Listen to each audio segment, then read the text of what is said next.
Hello Gundam fans, MolePseudo302 here with a continuation on the review of the 1-60 Perfect Grade 00 Riser Kit. So in my first video, I kind of went over the 00 and just all of his accessories, well most of his accessories. Still have one more to show, two more if you count, of course, the O-Riser. But yes, I went over his articulation and kind of the problems that you get, the locking joints, but I think in the last video I left him with kind of a negative outlook. He's not a bad kit. He is a bad kit, but he's not a terrible kit. I'm not sad that I bought him. I regret the fact that he can't move as well as maybe a master grade or a high grade can because of his locking joints. But he doesn't look too bad once you get him into a nice pose. So, he's a so-so. It's a bittersweet thing. If he costed less, he'd be amazing. It'd be a great kit. But for the price and I got it cheap compared to some other stores, because some other online stores, they've got him listed like 300 something, and that's just insane. Don't pay 300 for this kit. 250 is really the highest that you want to go. But anyways, so I stayed up all night last night, and I woke up early this morning. And let me just fix one thing on this guy to bring you guys the completed 1-60 O-Riser, complete with his with 00's GN Sword 3. And it just pegs really nicely into the bottom then. I love the way this thing looks. This definitely makes up completely for the 00. This kit right here, this half of it, this second box that you get, you right away, you start off with building the sensor piece here that kind of looks like a cockpit. Right away, that's the first thing you do on this guy, and you immediately start using some of these some of the panels, and he just looks amazing, and the way he goes together is so solid, and the way he moves. You do lose a little bit of articulation in this guy, and let me just take off the GN Sword 3 here because it's kind of okay. There we go. It fits really nicely. It's just kind of getting in the way. You do lose a little bit of the articulation from the 1-140. This tail piece doesn't wiggle back and forth. The wings won't flip out. Whoops. The wings won't come out with the tip going that way. You do still get the wide range of motion in these things. So see, you can move them into a 90-degree angle. Blech. And these still move right here. But I can tell you why they got rid of this, the movement in this tailpiece here. The reason they did it is because when you pull on this little blue tab here, it opens up the tail. Why they did that, I don't know. It may be in one of the extra readings that I need to catch up on. I don't remember why it does that. Kind of like I don't remember why the Arios's gun kind of opens up like that. So if you know why this tailpiece comes open, feel free to leave a comment below. I'm going to assume it's for some kind of performance thing. Maybe GN particles come out of the back. But it's nice and smooth, the transformation in there. It doesn't feel like it's gonna break or it's just wonderful. You do get two cockpits in this thing. You get one cockpit where you can very easily see Saji Crossroad in there.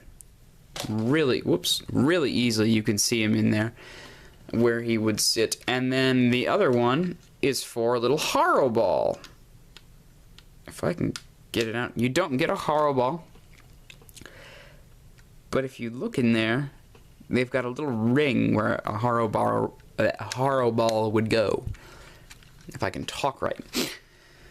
Alright, so, first of all, you get these little runway things here. I guess we're past the first of all things, so...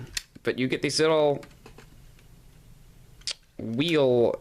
they're not really... They're more like sleds, but you get these sleds down here on the bottom. And they go like that. I find you have to fold these bottom wings down. And even then, this doesn't really get high enough to meet with the other two. Oops, with the other two there. So you're going to always have him kind of facing downward. Oops. You're going to always have him facing kind of downward like that.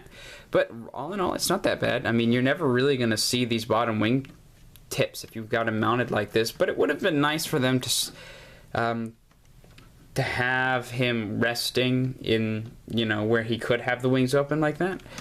But it's not necessary. It still looks pretty nice. So yes, there's his little sled things. And if we just fold these up, I'll show you the weapons this guy comes with. He comes with 2 complete trees. Actually, really 3 trees just for the weapons. So you get 2 of these gigantic missile pods, which are going to attach right there in the... Whoops, cell phone. Which are going to attach right in that blue part of his wing, like that, there. On either side, you can do that.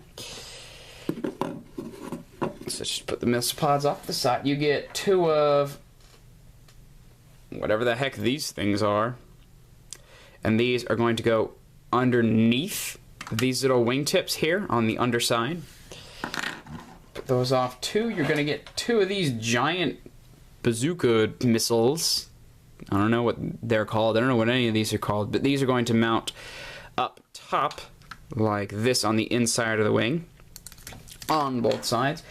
And then you're going to get 4 of these things, the little missiles. And I find that some of them like to come unconnected from their centerpiece, and a bunch of their tails like to come off. They look amazing, but they're going to need some glue if I ever want to display them. But I really, you know, don't think it needs to be displayed like that, because really, with the GN Sword 3 underneath it, it looks just fine. And you've got a lot of this clear green in it, and it's beautiful.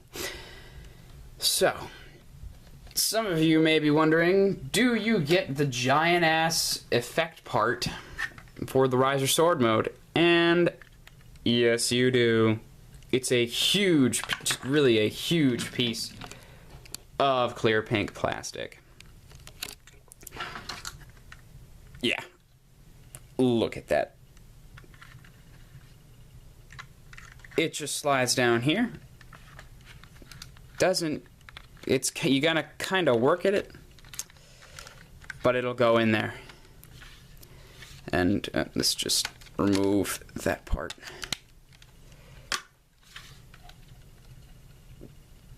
But it still looks great. So the way you mount, I should bring up the way you mount this onto the O-riser. They give you this little extender piece, and what you're going to do is take this where there's a little hole there, slide it over this peg that you pull up from the sword, and then you're just going to want to peg that guy into this peg here. And when you don't have it out, you just fold that down like that. And then it's got these 3 little prongs, and it goes in there really nicely to the undercarriage. But we want to see this guy and this guy on that guy. So what I'm going to do is I'm going to cut this video right here, well, in a couple minutes actually, and then show you the transformation getting this guy onto the perfect grade in the next video. And then of course I will add on all of the parts that I possibly can to give you the super awesome megafied the perfect grade of the 00 Riser kit. So don't forget to subscribe and enlist in the Mobile Suit Army. One day we will pilot our mobile suits in heaven and take over the world. That's it for this review. I'll see you guys in the next part.